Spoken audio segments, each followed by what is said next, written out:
ادارہ نور حق کراچی میں یکجہتی کشمیر کانفرنس سے خطاب کرتے ہوئے لیاقت بلوچ کا کہنا تھا کہ 75 سالوں سے بھارت کشمیر پر ناجائز قابض ہے، کسی کو یک طرفہ فیصلے کا حق نہیں، بھارت عالمی برادری کو دھوکہ دے رہا ہے۔ سوشل میڈیا، حکومت اور سیاسی قیادت کو متفقہ لائے عمل لے کر آگے بڑھے، کشمیر کے سودے کے تاثر کا زائل کیا جائے، اسرائیل کو کسی صورت تسلیم نہیں کیا جائے گا۔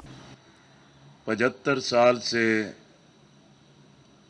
کشمیر پر، جموں پر بھارت کا ناجائز قبضہ ہے۔ کشمیری عوام نے لازوال قربانیاں دی ہیں، ان کا عزم جواں ہے، ہر بہنے والا خون کا قطرہ ان کی آزادی کی جدوجہد کو اور تیز اور تازہ کر دیتا ہے۔ آج 1,15,000 خواتین کی وہاں بے حرمتی کر دی گئی ہے،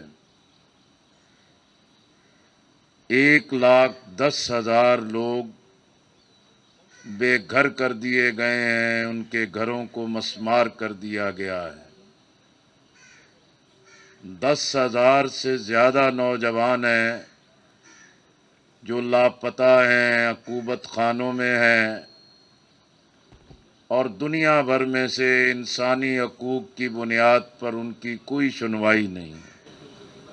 جمعیت علماء اسلام کے مرکزی رہنما اسلم غوری کا کہنا تھا کہ عالمی لابی نے ہمیشہ ہمارے مسائل کو دبانے کی کامیاب سازش کی ہے، کشمیر اور فلسطین کے بجائے بلوچستان اور فاٹا میں انٹرنیشنل ایجنڈے کے تحت الجھا دیا گیا ہے، مذہبی جماعتوں کی کشمیر کی آزادی کے لیے جدوجہد جاری رہے گی۔ ہمارے ساتھ بدقسمتی یہ ہے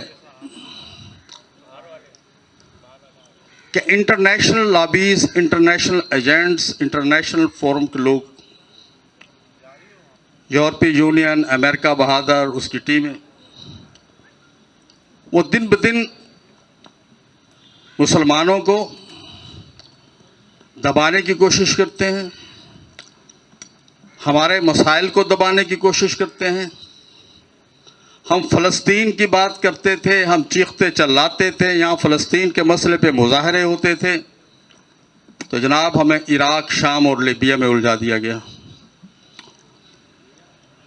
اور بدقسمتی سے ہم کشمیر کے لیے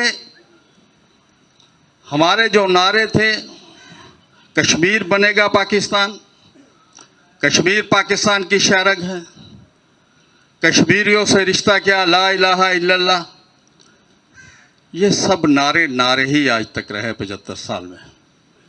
دیگر سیاسی اور مذہبی جماعتوں سمیت دیگر فورم سے تعلق رکھنے والے مقررین کا کہنا تھا کہ مذاکرات کے ڈھونگ بہت ہو گئے، اب اینٹ کا جواب پتھر سے دینے کا ہے۔ مقررین نے حکومت پاکستان پر زور دیا کہ قوم کو تیار کیا جائے اور کشمیر کی آزادی کے لیے جہاد کا اعلان بھی کیا جائے۔